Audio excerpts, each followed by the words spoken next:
Now Sarai, Abram's wife, bare him no children, and she had a handmaid, an Egyptian, whose name was Hagar. And Sarai said unto Abram, Behold, now the Lord hath restrained me from bearing.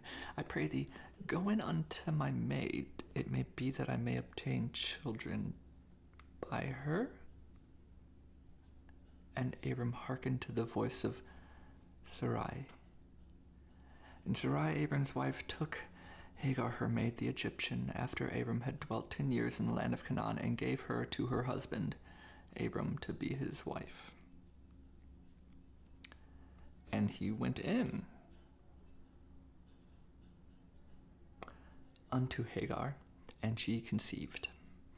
And when she saw that she had conceived, her mistress was despised in her eyes. And Sarai said unto Abram, My wrong be upon thee.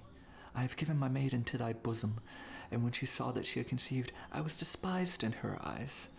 The Lord judge between me and thee. But Abram said unto Sarai, Behold, thy maid is in thine hand. Do to her as pleaseth thee. And when Sarai dealt hardly with her, she fled from her face. And the angel of the Lord found her by a fountain of water in the wilderness, by the fountain in the way to Shur. And he said, Hagar, Sarai's maid, whence camest thou, and whither wilt thou go? And she said, I flee from the face of my mistress Sarai. And the angel of the Lord said unto her, Return to thy mistress, and submit thyself under her hands. And the angel of the Lord said unto her, I will multiply thy seed exceedingly, that it shall not be numbered for multitude. And the angel of the Lord said unto her, Behold, thou art with child, and shalt bear a son, and shalt call his name Ishmael, because the Lord hath heard thy affliction. And he will be a wild man. His hand will be against every man, and every man's hand against him.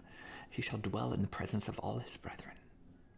And she called the name of the Lord that spake unto her, Thou God seest me. For she said, Have I also here looked after him that seeth me?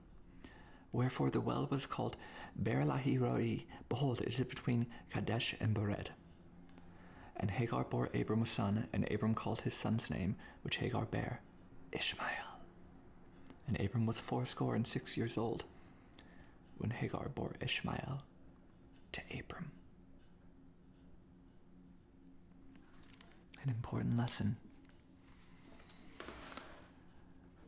Don't give your slave to your husband to fuck. Thank you for teaching me that, Bible. I never knew.